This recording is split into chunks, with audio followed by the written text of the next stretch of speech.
Tuhan. Kiarapata syukuru shini karana matana. Sakuru shikiarahana shetekere meteko.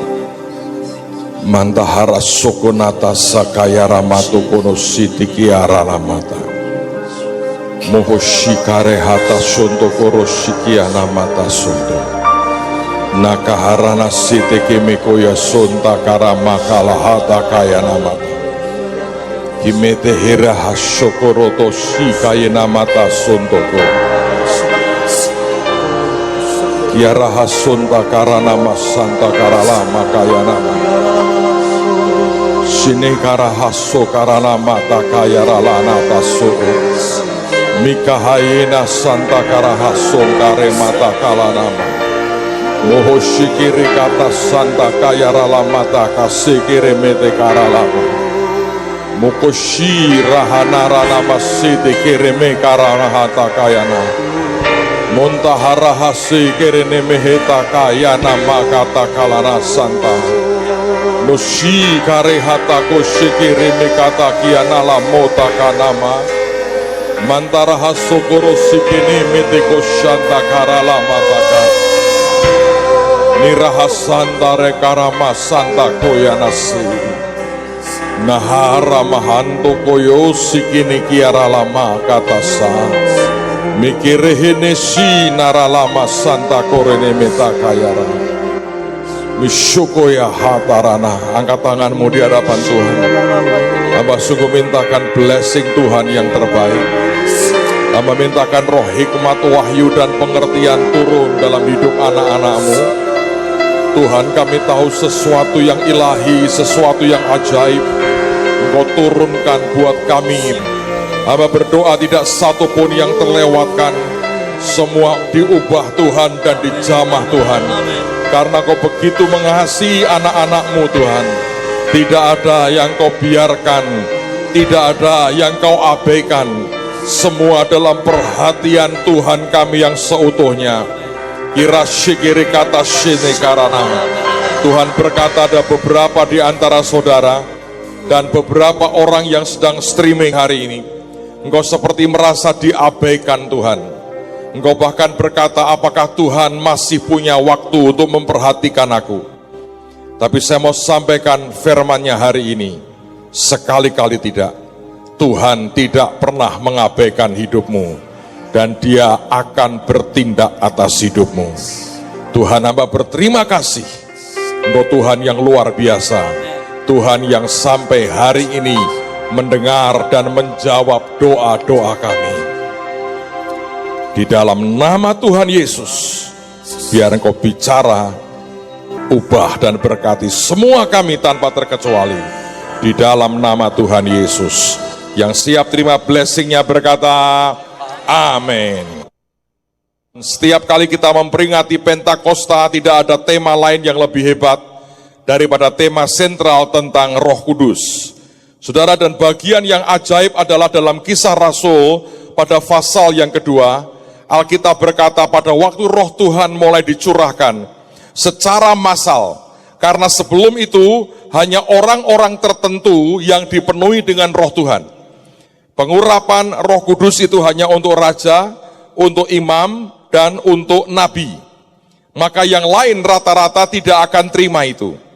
Tapi pada waktu peristiwa 2000 tahun yang lalu, pada hari Pentakosta, Alkitab berkata, ketika semua orang Yahudi yang saleh dari seluruh dunia berkumpul di kota Yerusalem, dan 120 murid Tuhan berkumpul di kamar loteng Yerusalem. Apa yang terjadi? Tiba-tiba Roh Kudus dicurahkan. Dan bagian yang mengejutkan banyak orang adalah para rasul, para murid itu mulai berkata-kata dalam bahasa yang asing.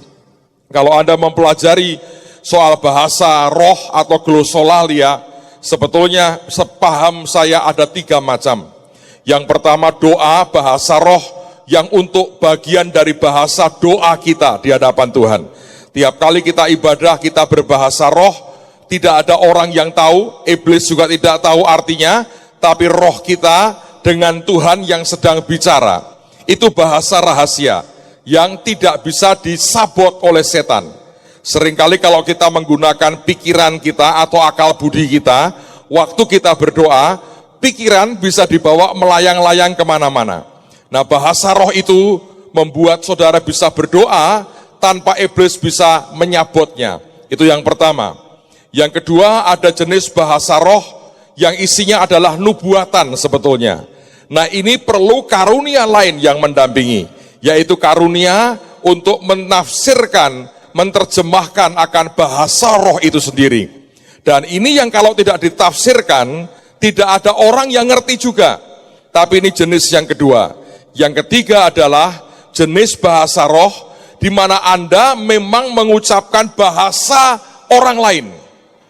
Kalau saudara orang Indonesia, Anda bisa berbahasa Indonesia. Tiba-tiba ketika ada karunia itu muncul, Anda bisa berbahasa Rusia. Engkau nggak ngerti artinya apa, tapi kalau ada orang Rusia di situ, dia akan tahu maknanya apa. So kita sedang belajar dalam hari-hari ini untuk melihat bahwa Allah sedang memberikan akan bahasa baru buat kita. Saya berdoa pada hari ini ada bahasa iman yang Tuhan berikan buat kita.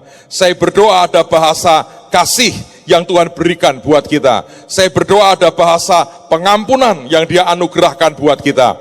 Saya berdoa ada bahasa-bahasa lain yang ajaib, yang surgawi, yang akan mengubah keadaan kita. Nah, bagian daripada bahasa yang Tuhan beri, kita harus mengerti bahasa orang tua, kita harus mengerti bahasa pejabat, kita harus mengerti bahasa orang muda, kita harus mengerti bahasa anak-anak. Saya percaya itu. Dan saya berdoa Tuhan akan melengkapi kita dengan apa yang kita butuhkan.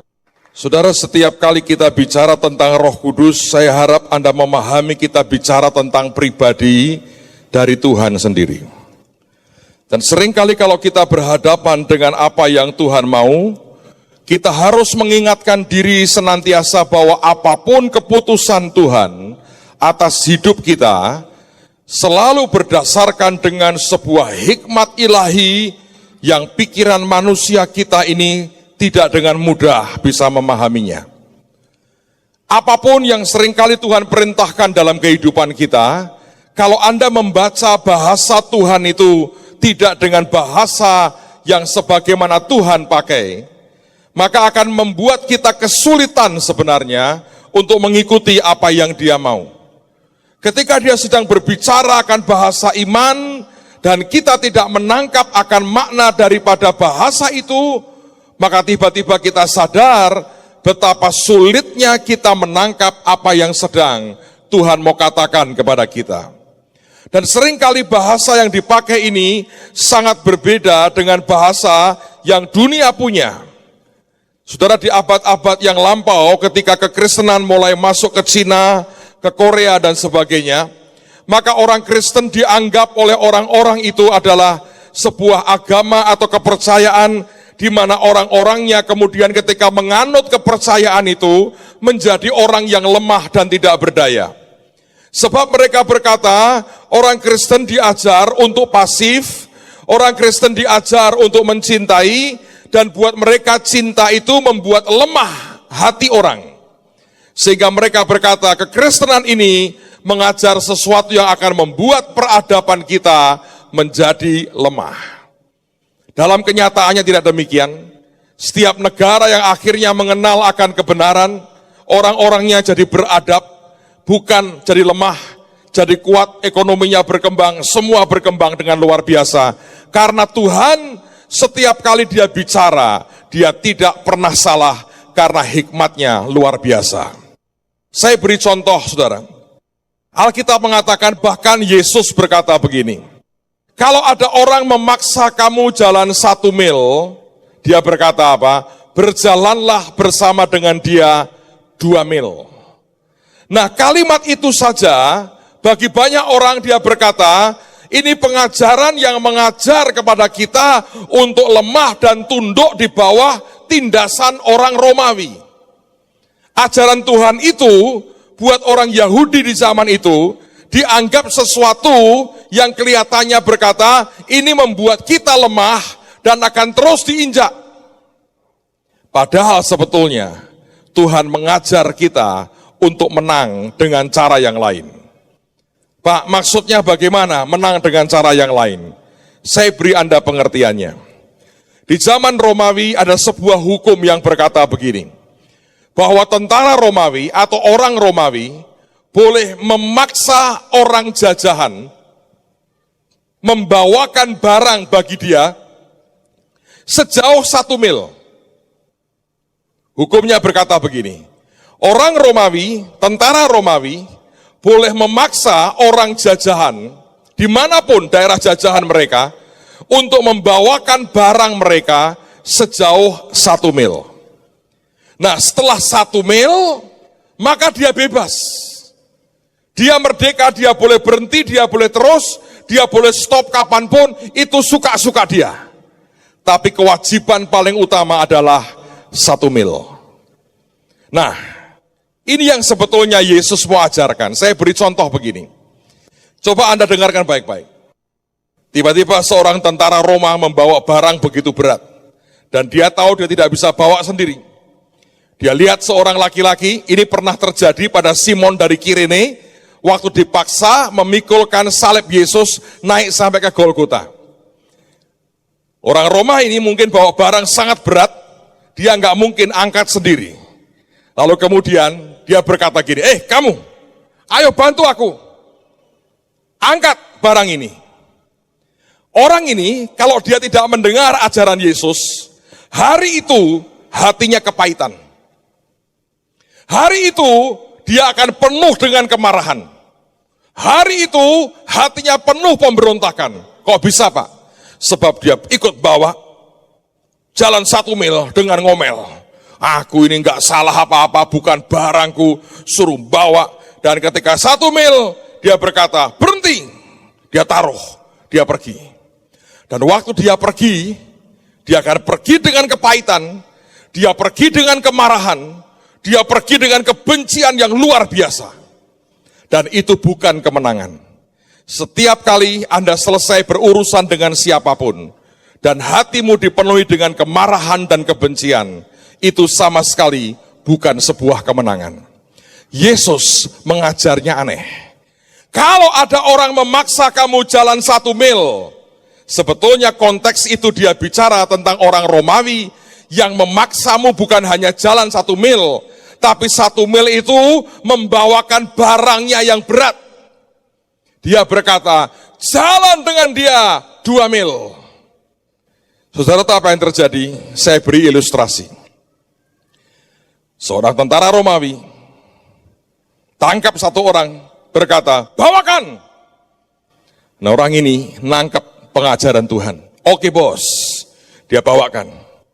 Jalan kan saudara? Dia jalan. Setelah 1 mil, dia diam aja. Rumahmu di mana? Oh, masih jauh. Ayo. Dan ini orang Roma, seneng kan? Wah, dia kok baik hati ya. Dibawain nih barangku. Apa yang terjadi? Perhatikan, kalau orang ini nakal sedikit aja, Anda bisa kebayang nggak? Dia jalan lagi. Entah di mil keberapa, 1,5 mungkin, akan nyampe di jalan yang sepi, gak ada orang. Tapi kewajibannya 1 mil sudah selesai kan? Terus dia berkata, bos, sorry ya, aku berhenti di sini. Loh, kok berhenti kenapa? Kan sudah lewat 1 mil. Kan aku kasih ekstra. Udah ya bos, dia pulang. Orang Roma ini tidak bisa paksa dia. Ketika orang ini memberi lebih dari 1 mil, dia taruh barangnya, dia pergi. Kalau dia nakal, hatinya begini, rasain loh, angkat to dewe, sepi tidak ada orang sekarang, gua pulang. Tidak ada kemarahan, tidak ada kebencian, tidak ada pemberontakan, tidak ada dendam, yang ada bahagia, cerita sama keluarganya. Tak kerjain tentara Romawi tadi. Dia paksa aku 1 mil, gua kasih ekstra. Aku hentikan di tempat yang sepi. Nah sekarang rasa lo berjam-jam nunggu orang untuk dia paksa lagi. Dia berkata, Tuhan baik, hari kok menyenangkan seperti ini ya, ngerjain tentara Romawi. Dia menang atau kalah saudara? Dia menang. Semua yang Tuhan ajarkan kepada kita, bahkan kalau ada orang punya motivasi nakal seperti itu pun, ujungnya dia akan menang. Sebab cara berpikir Tuhan jauh melampaui dari cara berpikir manusia kita. Karena itu mulai belajar untuk terus mempercayai Tuhan dalam kehidupan kita. Hikmatnya itu luar biasa. Bertahun-tahun yang lalu saya mendengar sebuah cerita. Ini peristiwa terjadi sekitar tahun 60-an. Saudara sekalian, tahun 70-an akhir Semarang mengalami kegerakan rohani. Ada ribuan pelajar bertobat terima Tuhan Yesus. Dan ada cukup banyak yang kemudian jadi hamba Tuhan, termasuk saya. Tapi di tahun-tahun itu, ya sebagaimana sampai hari ini masih. Setiap kali ada sesuatu yang baru, gereja itu, sekarang saya itu bingung lihatnya. Semua apapun yang baru, selalu tudingan pertama setan. Saya nggak tahu kenapa itu penyakit dari zaman mana saya nggak tahu, setan pokoknya. Dulu kita tepuk tangan aja, diseminarkan loh. Apakah boleh tepuk tangan dalam gereja? Itu kan ngentek-ngentek no duit toh, seminar kayak gitu tuh. Tapi itu diseminarkan, apakah boleh mengangkat tangan? Itu dimasalahkan. Kenapa? Kok angkat tangan nggak boleh? Ini maaf nih saudara ya. Banyak ibu-ibu kalau ngangkat tangan, maaf nih orang berkata keteknya kelihatan. Masa gitu diseminarkan? Tapi itu kenyataan loh. Waktu berbahasa roh, rame. Bahasa setan itu dan sebagainya. Nah, Anda bisa bayangkan tuh di akhir 70-an, kekolotannya masih begitu. Kalau tahun 60-an apa yang terjadi? Ada seorang hamba Tuhan, sekarang sudah dipanggil pulang, namanya almarhum Bapak Damaris. Satu hari dia cerita dengan kami di persekutuan doa, dia berkata begini, dulu ada seorang di persekutuan doa yang sangat anti dengan karunia-karunia. Kalau ada orang berkarunia, itu antinya luar biasa. Nah, orang ini pendek kecil, kurus, dan setiap kali kebaktian dia vokal suaranya. Nentang tepuk tangan, nentang bahasa roh, nentang karunia, nentang apalagi penglihatan. Itu ditentang habis. Sehingga yang lain hanya bisa mendoakan. Tuhan, dia berkata, Tuhan kalau boleh orang ini gak usah datang persekutuan. Malah paling rajin datangnya. Kadang-kadang jangan pernah kita ngusir orang ya saudara ya. Gak bagus juga sih. Didoakan. Suatu hari saudara, apa yang terjadi? Ada seorang hamba Tuhan tamu dari luar kota, datang melayani di kota itu. Ini hamba Tuhan dari daerah yang tidak bisa berbahasa asing. Dan dia tidak kenal satupun di antara anggota persekutuan itu, kecuali ketuanya dia kenal. Karena itulah dia diundang untuk melayani. Dan ketika dia melayani, dia mulai bicara soal karunia-karunia roh. Dan dia berkata ada hikmat, ada marifat, dan orang ini tidak percaya. Hatinya marah sekali, dia berkata, kenapa dia ngomong lagi soal karunia? Dan dalam hati dia bertekad, aku akan tentang dia nanti, aku akan tanya banyak hal, aku akan lawan dia, aku tidak percaya itu dari Tuhan. Nah selesai firman, hamba Tuhan berkata, saudara-saudara izinkan saya melayani Anda, dan saya ingin mendoakan saudara. Terus dia mulai doakan satu persatu, dan tidak semua dinubuati, beberapa dinubuati, tapi orang ini duduk di paling pojok, dan dia berkata, gua gak mau didoain. Dan tiba-tiba pendeta ini menghampiri dia. Dan ditepuk ketika dia tutup mata, Pak, dia kaget di depannya pendeta itu. Ya kenapa Pak? Katanya. Maaf ya Pak, saya mau menyampaikan pesan Tuhan buat Bapak. Di hati tambah marah, tapi sopan santun ketimurannya berkata, oh ya silakan. Pesan apa? Menantang sekali. Lalu pendeta ini berkata, maaf ya Pak, saya juga tidak mudeng dengan pesan Tuhan ini. Lah Bapak nggak mudeng kenapa nyampaikan ke saya? Saya merasa Tuhan berkata kepada saya dengan kuat sekali, bahwa ini pesan buat Bapak. Ya udah sampaikan aja. Maaf ya Pak, saya nggak mudeng. Saudara tahu, tiba-tiba pendeta ini hanya berkata gini, pesannya kok gini tok tuh Pak, kleine uu. Maaf ya Pak, saya nggak mudeng itu. Apa itu pesannya? Orang ini nangis sejadi-jadinya saudara. Pendetanya bingung, loh cuma kleine uu kok nangis? Kok nangis ya? Semua orang lihat heran, yang nentang karunia ini paling keras, nangisnya paling keras hari itu. Setelah sekian menit dia coba tahan tangisannya, jebol juga akhirnya. Dan dia setelah lega nangis, terus ditanya sama Pak Pendeta, Bapak, kenapa Bapak nangis? Dia berkata, aku bertobat Pak. Kenapa cuma kata-kata kleine Bapak bertobat? Terus dia berkata begini, dulu Pak, zaman aku kecil, aku masih sempat sekolah yang berbahasa Belanda. Guruku itu kalau manggil aku, itu pakai nama panggilan. Bukan nama yang saya pakai sekarang, saya punya nama panggilan, nama kecil saya. Dan nama kecil saya adalah Uu. Aneh kan saudara namanya itu, ya biarin nama orang. Tapi itu panggilan nama saya Uu. Karena saya badannya kecil, guru saya kalau manggil saya kleine Uu.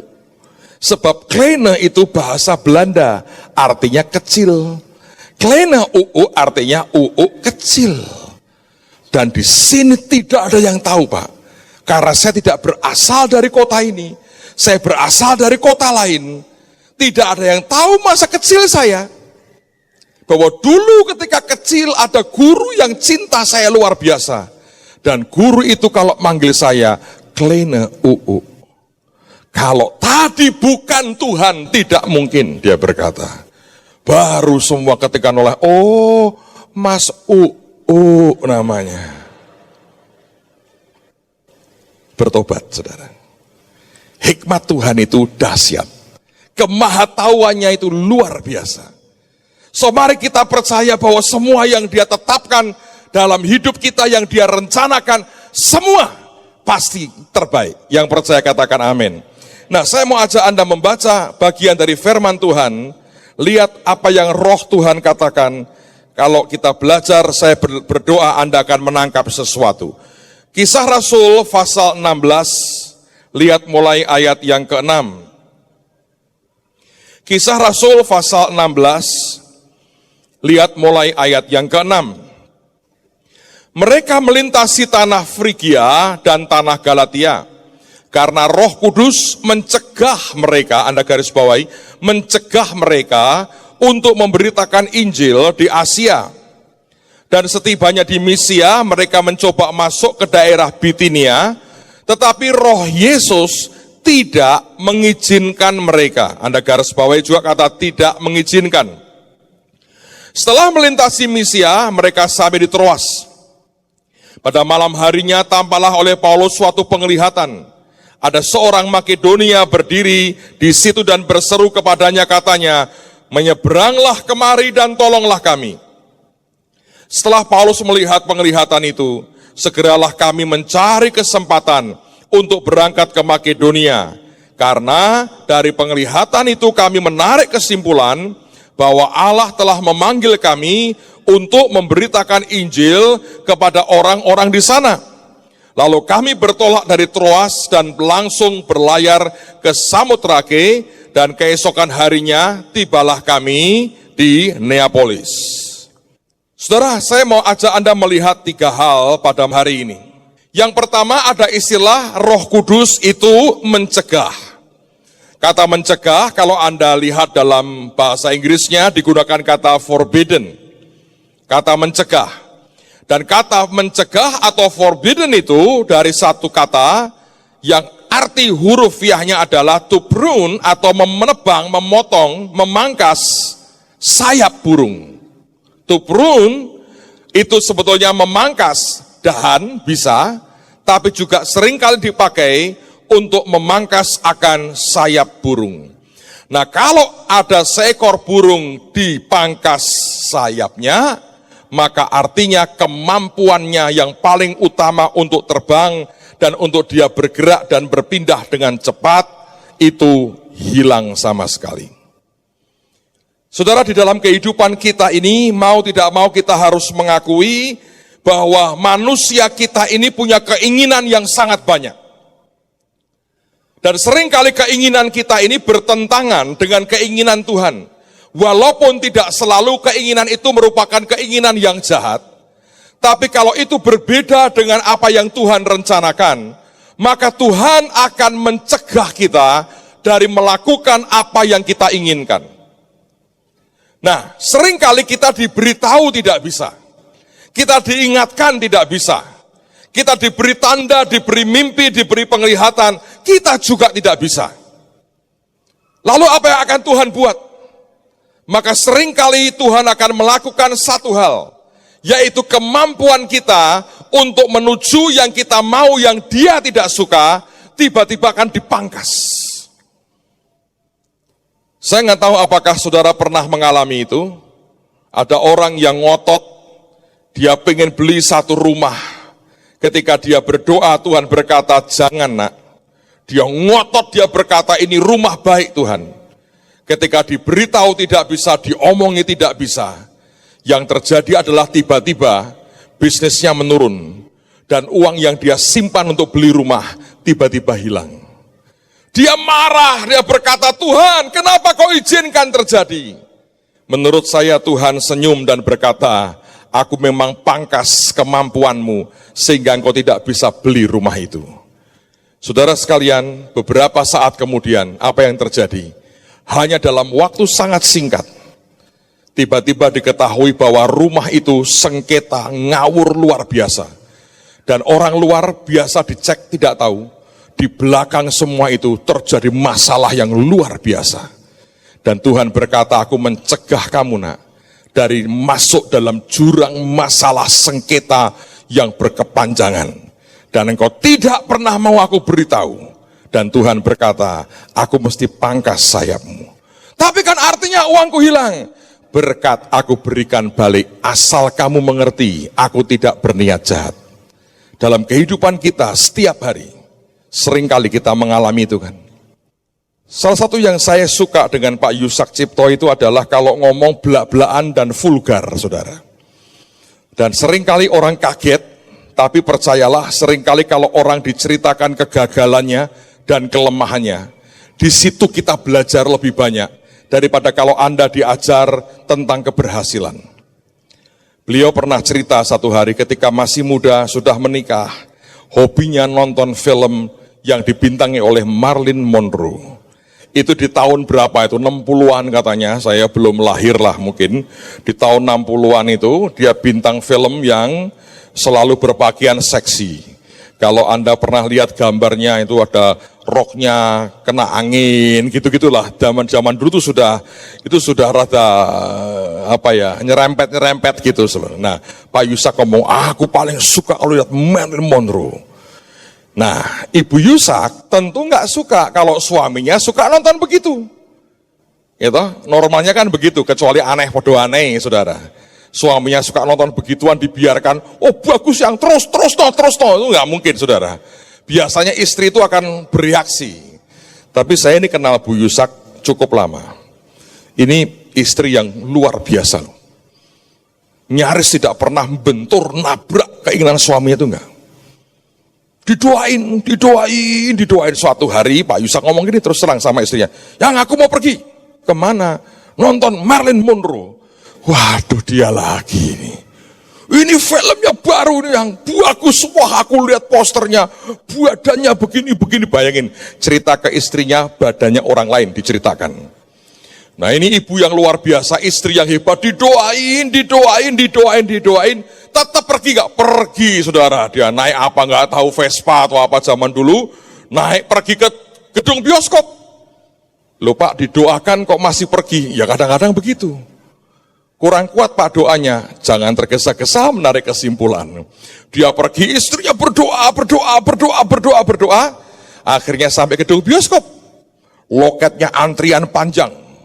Dan kemudian dia ikut antri, Pak Yusak. Itu belum jadi hamba Tuhan, saudara. Dia ikut antri mau nonton Marilyn Monroe.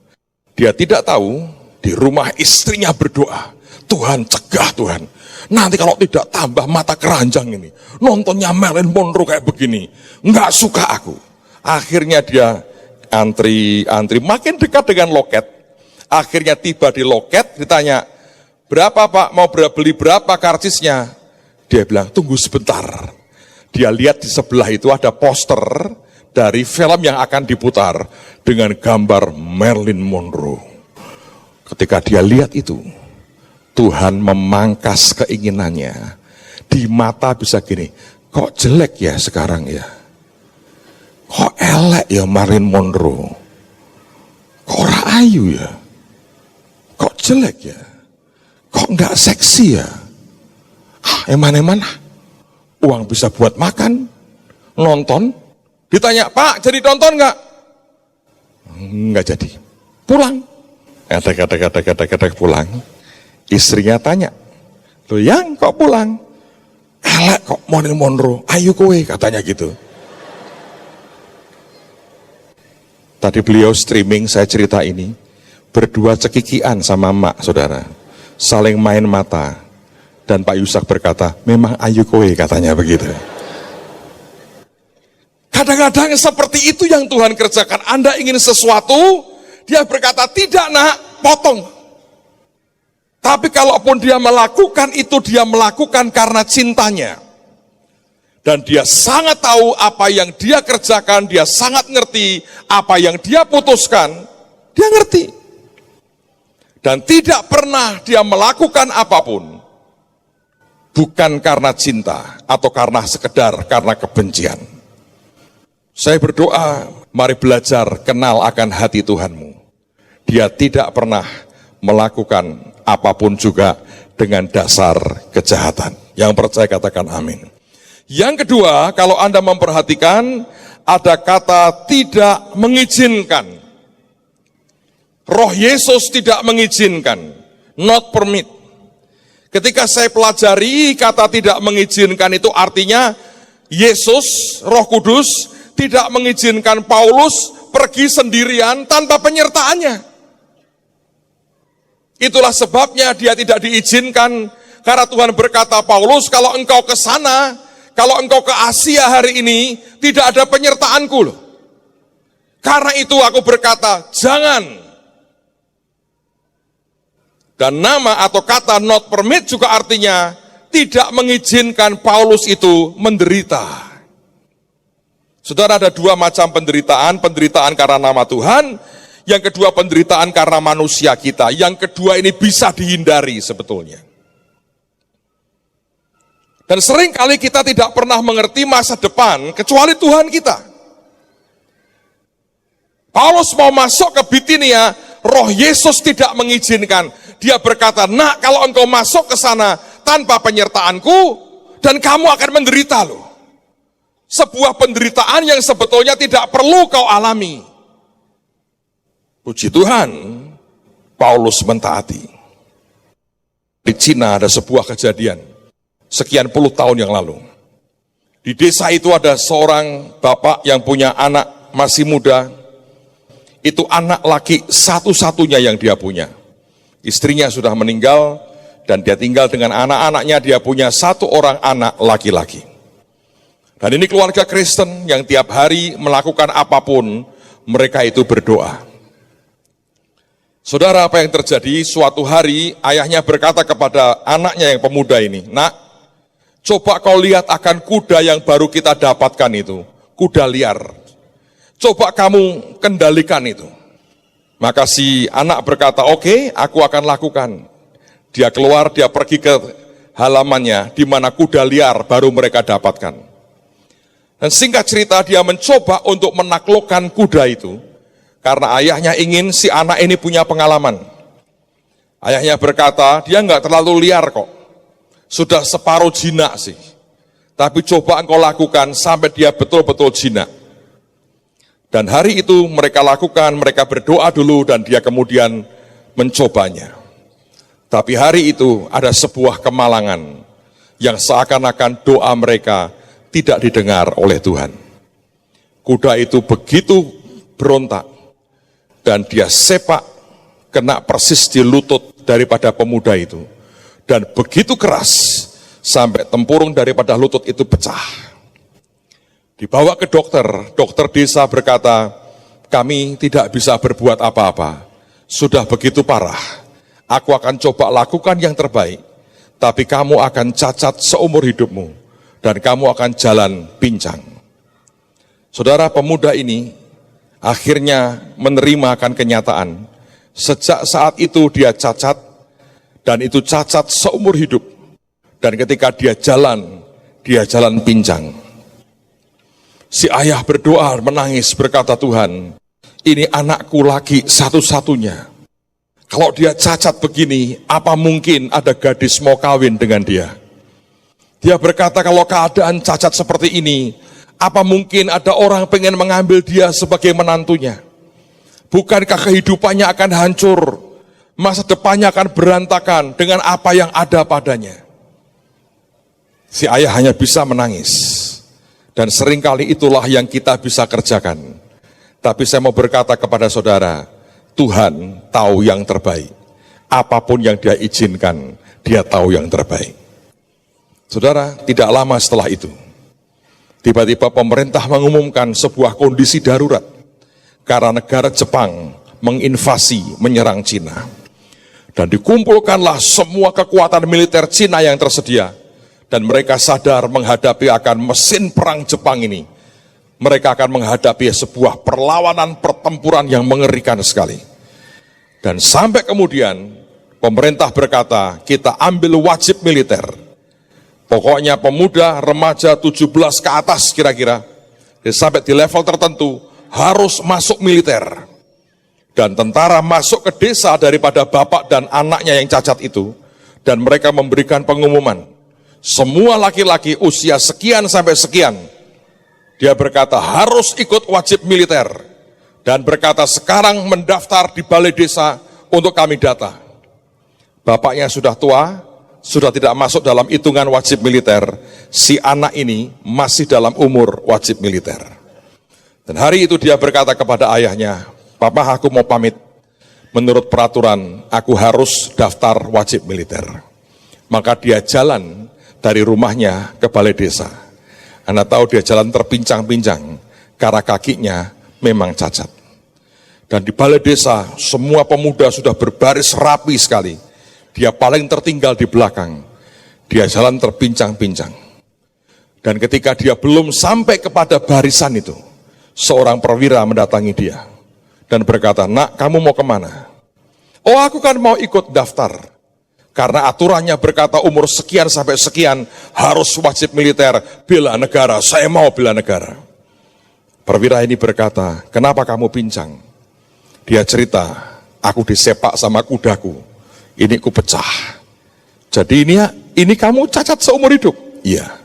Oke, tolong pulang saja, bagianmu jaga rumahmu sendiri, tidak usah jadi tentara. Dengan keadaan seperti ini, kami tidak bisa didik Anda jadi tentara. Kamu pulang, kamu jaga rumah dah. Kamu tentara khusus jaga rumah. Dia cukup tersinggung, dia pulang, pincang lagi. Bapaknya bilang, kenapa pulang, Nak? Tentara bilang, aku tentara bagian jaga rumah, Pak, katanya. Karena keadaanku seperti ini. Terhina, pengen bela negaranya, itu pun ditolak. Saudara, tahu apa yang terjadi? Pertempuran dengan Jepang makin menggila. Dan kalau Anda baca sejarah, Cina habis ditaklukkan dengan keras oleh Jepang. Dan Anda tahu apa yang terjadi? Semua pemuda di desa itu mati dalam peperangan. Tidak ada satupun yang hidup. Maka pemuda yang belum kawin di desa itu cuma satu, yaitu dia. Dengan 10 gadis yang belum kawin juga, yang orang tuanya lagi bingung, kawinkan dengan siapa? Dan pilihannya cuma satu, pemuda pincang ini. Saudara pikir apa yang terjadi? Dari orang yang orang berkata tidak mungkin ada orang mau kamu jadi menantunya, seluruh desa berlomba ambil dia jadi menantunya. Hanya memang dia bukan Salomo, sehingga hanya boleh pilih satu. Tapi saya mau beritahu saudara, siapa yang mengerti bahwa ujung dari keadaannya akan seperti itu? Nggak ada orang tahu. Tapi itulah Tuhan. Roh Yesus ketika dia tidak mengizinkan, artinya dia berkata, kalau engkau nekat dengan planningmu, Nak, tidak ada penyertaanku, dan kamu akan menderita. Dan seringkali caranya dia pangkas akan sayap kita. Pemuda ini dipangkas kekuatannya. Di awal dia teriak, dia berkata, mengapa engkau perlakukan aku seperti ini? Tapi mau saya sampaikan kabar baik hari ini. Roh Tuhan menuntun kita dalam segala kebenaran. Anda perlu belajar mendengar suaranya. Ikuti kemana arah yang dia mau bawa dalam kehidupan kita. Anda akan lihat bagaimana cara Tuhan bergerak dalam hidupmu, mengatur semuanya dengan sempurna. Saudara, saya mencoba belajar sebetulnya, mengapa dilarang ke Asia. Saya belum menemukan sesuatu yang saya bisa berkata, ini loh sebabnya. Tetapi saya menemukan satu.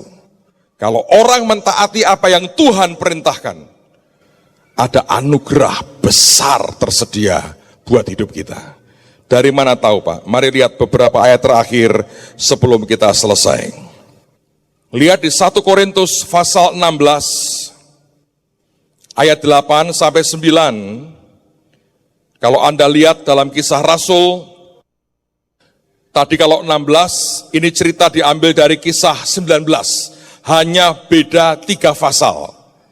Nah, lihat yang Paulus katakan ketika dia menulis surat kepada jemaat di Korintus, di pasal 16 ayat 8 dan 9, 1 Korintus 16, 8, 9. Tetapi aku akan tinggal di Efesus sampai hari raya Pentakosta.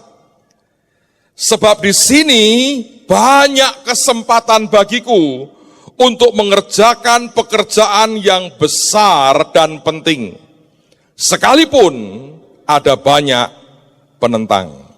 Kalau Anda lihat dalam bahasa Inggrisnya dikatakan, but I will tarry in Ephesus until Pentecost. Aku akan tinggal di Efesus sampai hari Pentakosta. Dan kalimat berikutnya dia berkata, for a great and effective door has opened to me. Oleh karena pintu yang besar dan efektif telah dibukakan bagiku. Siapa yang buka? Tuhan. Kapan itu?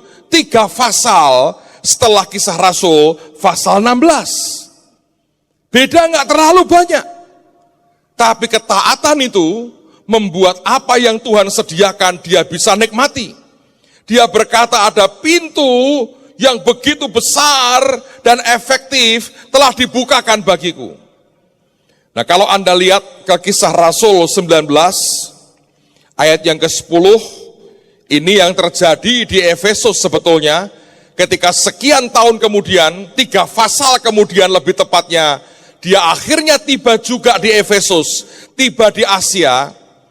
Maka ini yang terjadi, Kisah 19 ayat 10 dikatakan, hal ini dilakukannya 2 tahun lamanya. Apa yang dia buat? Dia ngajar firman Tuhan. Sehingga semua penduduk Asia, itu artinya provinsi Asia dari wilayah Romawi. Semua penduduk Asia mendengar firman Tuhan, baik orang Yahudi maupun orang Yunani. Saudara, sebegitu hebat pintu dibuka dan sangat efektif. Hanya dalam 2 tahun, seluruh provinsi Asia mendengar Injil. Ini hasil dari apa? Hasil daripada Paulus mengizinkan Roh Kudus mencegah. Dia izinkan, Roh Yesus tidak mengizinkan. Dia izinkan Tuhan membuat keputusan buat dirinya dan dia mengikuti apa yang dia perintahkan. Maka sesuatu yang ajaib terjadi pada waktu timingnya Tuhan. Kalau Anda baca, hanya 3 pasal setelah itu, dia masuk ke Efesus, dia kerja selama 2 tahun, dan dalam waktu 2 tahun seluruh Asia dengar akan Injil Tuhan. Coba lihat, ketaatan itu ujungnya tetap luar biasa.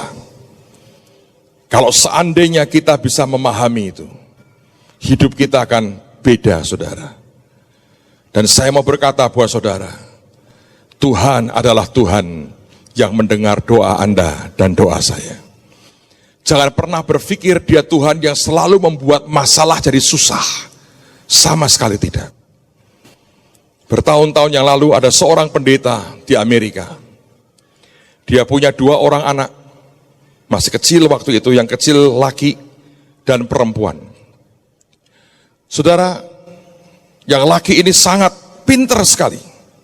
Ditunjukkan itu di klipnya waktu direkam, waktu dia masih umur 3 tahun. Ditanya banyak hal, bisa nyaut, ini anak cerdas sekali. Tapi tiba-tiba beberapa saat kemudian dokter mendiagnosa bahwa anak ini menderita sebuah kelainan tertentu yang harus dioperasi. Dan kansnya 50-50. Kalau berhasil dia akan hidup, kalau tidak dia akan mati. Pendeta ini hancur hatinya. Dan kemudian mau tidak mau dia izinkan dokter mengoperasi anaknya. Dan dia cerita pada waktu didorong di tempat membawa akan pasien itu, di ranjang rumah sakit. Mau masuk ke kamar operasi, anaknya nangis, dia bilang, "Dedi, jangan biarkan mereka bawa aku pergi." Orang tuanya nggak bisa ngapa-ngapain, kecuali hanya menghibur anaknya. Begitu masuk anak itu ke ruang operasi, si ayah ini menunggu di kamar dari anak itu di rumah sakit. Dan dia nangis, dia bilang, "Tuhan, aku sudah lakukan banyak untuk Engkau. Masakan Engkau ambil anakku ini?" Dan dia berkata, "Engkau sudah pernah ambil satu anakku. Masakan aku harus kehilangan lagi anak ini?" Dia nangis di hadapan Tuhan. Hampir 2 jam berlalu, tiba-tiba seorang suster panggil dia, "Bapak," dia bilang, "Iya, operasi anakmu berhasil, dia akan pulih." Singkat cerita, anak itu sadar, dia pulih dengan cepat. Dan satu hari anak ini berkata kepada orang tuanya, dia berkata, "Dedi, waktu di kamar operasi itu, aku hampir mati loh. Aku hampir tidak akan ketemu Dedi lagi." Pertama, si ayah ini hanya berkata, "Oh, dia waktu dibius mungkin halusinasi." Tapi dia ngomong itu berkali-kali. Sehingga ayahnya berkata, "Kenapa?" Lalu anak ini cerita, "Aku tuh sudah meninggalkan badanku," dia berkata. "Dan aku ketemu Tuhan Yesus." "Oh ya, seperti apa Tuhan Yesus?" "Dia penuh anugerah. Matanya tidak menghakimi orang. Matanya tidak menuduh orang. Aku belum pernah lihat orang seperti itu. Dan aku dipeluk sama Tuhan. Dan aku diajak jalan lihat surga."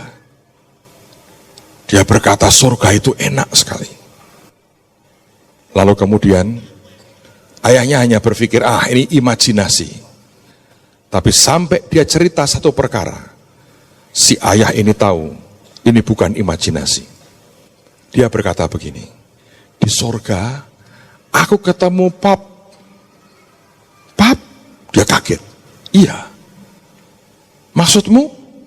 "Ada orang yang sudah berumur tapi segar wajahnya. Dia mendatangi aku. Dia nyapa, dia berkata, 'Kamu anaknya ini kan?' 'Iya,' aku jawab itu. 'Ayahmu itu adalah cucuku. Dia selalu panggil aku Pap.' 'Oh ya, iya.' Terus anak ini cerita, "Kakekmu Dedi cerita, kalau dulu Dedi sering diajak motong rumput di halaman, sering diajak ini, diajak gitu. Dan ini ayahnya seorang pendeta nangis, saudara. Dia berkata, 'Aku gak pernah cerita ke kamu kan?' 'Tidak. Bahkan tidak ada fotonya di rumah kita.' Dan dia berkata, 'Tapi aku ketemu dia di surga.' Dia berkata, 'Aku tunggu kalian loh ya, nanti kita kumpul semua di sini.' Terus dia ngomong begini, 'Sebetulnya aku gak mau pulang, Dedi. Surga itu enak. Kalau sampai ke sana tidak ada orang pengen pulang.' 'Terus kenapa kamu pulang?' Tuhan Yesus ngomong begini, 'Nak, kamu harus pulang.' Dia bilang, 'Tuhan, kenapa aku harus pulang?' 'Harus, Nak. Ada yang mengharuskan aku untuk menyuruhmu pulang.' 'Siapa yang mengharuskanmu, Tuhan?' Dia berkata, 'Tuhan Yesus memandangiku dengan kasih. Dia berkata, yang mengharuskanku untuk memaksamu pulang adalah doa dari ayahmu. Ayahmu tidak mau kehilangan kamu. Dan aku pikir itu baik. Pulang, Nak. Jadi berkat bagi orang lain.' Dia pandangi ayahnya, dia bilang, 'Dedi, apakah Dedi itu mendoakan supaya aku pulang? Dan ayah ini nangis. Dia berkata, ya. Aku doa, aku berkata, jangan ambil anakku Tuhan. Kembalikan ke aku. Aku tidak pernah menyangka Tuhan mendengar doaku. Hari berikutnya, anak ini ngobrol dengan maminya. Dan dia berkata gini, Mami, aku seharusnya punya 2 sisters. Karena aku cuma punya 1 adik. Dia bilang, aku punya kakak perempuan 1 kan? Ibunya kaget. Kamu tahu dari mana? Ada 1 anak lebih tua sedikit dari aku memeluk aku. Dia kenalkan dirinya. Aku ini kakak perempuanmu. Tapi aku belum sempat lahir. Aku meninggal di kandungan ibu. Dan sekarang aku di surga. Maminya nangis. Sebab dia berkata, nak, itu betul. Waktu aku hamil yang pertama, aku keguguran. Dan waktu diambil janinnya, dokter berkata, harusnya ini anak perempuan. Anak ini berkata, jangan nangis mami. Kakakku di surga, nunggu kita semua. Sebab mereka berkata, nanti semua kita kumpul di surga. Saudara tahu Tuhan itu Tuhan yang luar biasa. Siapa yang berbahagia ikut Tuhan Yesus? Dia tidak pernah ingkar janji. Seringkali kita berpikir apakah bisa Tuhan buat kesalahan? Apakah bisa dia buat sesuatu yang tidak baik? Jawabannya tidak. Tapi seringkali kita tidak pernah bisa mengenali akan caranya, akan rencananya. Bahkan mungkin jejak tangannya kita tidak mengerti. Tapi saya mau berkata buat saudara, trust his heart. Percayai hatinya. Dan ikuti suaranya. Dengerin apa yang dia katakan. Dan jalan setiap hari dengan Roh Kudusnya. Yang percaya katakan amin. God is too wise to be mistaken. God is too wise to be mistaken. God is too good to be unkind. So when you don't understand, when you don't see his plan, when you can't trace his hand, trust his heart. Yes, Lord. God is too wise to be mistaken. God is too good to be unkind. So when you don't understand, when you don't see his plan, when you can't trace his hand, trust his heart. God is too wise to be mistaken. God is too good to be unkind. So when you don't understand, when you don't see his plan, when you can't trace his hand, trust his heart. Lagu ini diciptakan oleh 2 orang yang sangat bersahabat untuk seorang hamba Tuhan yang melewati sebuah masa yang berat. Hamba Tuhan ini, pendeta ini kenal dengan seorang wanita cantik yang kelak kemudian menjadi istrinya yang sangat dia cintai. Dan akhirnya setelah mereka menikah, istrinya mengandung anak pertama mereka. Dan kemudian setelah 9 bulan tiba waktunya, istrinya ini harus melahirkan anak pertama mereka. Sebuah kebahagiaan, pesta disiapkan untuk menyambut anak pertama. Tetapi entah apa yang terjadi, di ruang persalinan itu jantung istrinya berhenti. Dan istrinya dinyatakan mati. Ketika dia mati, si baby masih di dalam kandungan. Dalam waktu singkat, bayinya juga mati, tak terselamatkan. Dia kehilangan 2 orang sekaligus yang dia cintai. Istrinya dan anak dalam kandungan istrinya. Ketika dia menghadapi itu, Dua orang sahabatnya mencoba memberikan kekuatan dan kemudian mengirim akan liriknya. Bagian awal dari lirik itu ternyata tulisan dari seorang hamba Tuhan hebat abad-abad lalu bernama Charles Spurgeon yang berkata, God is too wise to be mistaken and he is too good to be unkind. Tuhan terlalu bijaksana sehingga tidak mungkin dia buat akan kesalahan, dan dia terlalu baik sehingga tidak mungkin dia lakukan kejahatan.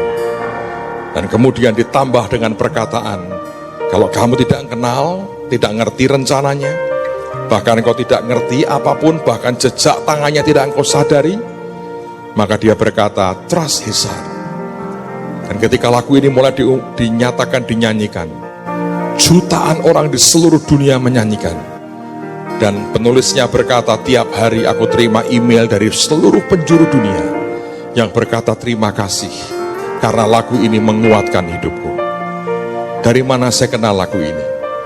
Beberapa tahun lalu, Ibu Ann Elkana, beliau menjelang dipanggil pulang. Badannya sudah lemah sekali oleh karena penyakit jantung yang dideritanya. Saya pada waktu itu masuk di kamar dia. Saya bertujuan ingin menghibur dan mendoakan. Tapi yang terjadi sebaliknya. Ketika saya datang dengan kalimat yang tidak bisa lancar oleh karena dia susah sekali bernafas. Dia cerita dengan saya, dia berkata, aku kuat sekali, hatiku siap kok. Aku siap pulang kapanpun Tuhan panggil. Dan dia berkata, setiap kali aku lemah, dia ambil handphonenya, dia tunjukkan ke saya sebuah klip dari lagu ini. Dan dia berkata, kadang-kadang kita tidak tahu ya rencana Tuhan. Tapi ini mengajar aku sesuatu. Trust his heart. Percayai hatinya. Dia sangat baik. Dia mau dengar doa Anda dan saya. Dia mengerti semua yang terbaik buat anak-anaknya. Kalau kita tidak ngerti semuanya ini, trust his heart. Percayai hatinya. Tuhan yang luar biasa ada dalam kehidupan kita dan menyertai kita. Yang percaya katakan amin. Angkat tangan lagi di hadapan Tuhan. God is too wise to be mistaken. God is too good to be unkind. So when you don't understand, when you don't see his plan, when you can't trace his hand, trust his heart. Katakan keluar dari hati, biar jadi blessing buat kami Tuhan. Kami berkata kami akan percayai hatimu lebih dari semua keadaan, karena engkau selalu merencanakan yang terbaik bagi anak-anakmu. So when you don't understand, when you don't see his plan, when you can't trace his hand, trust his heart. Katakan lagi, yes Lord.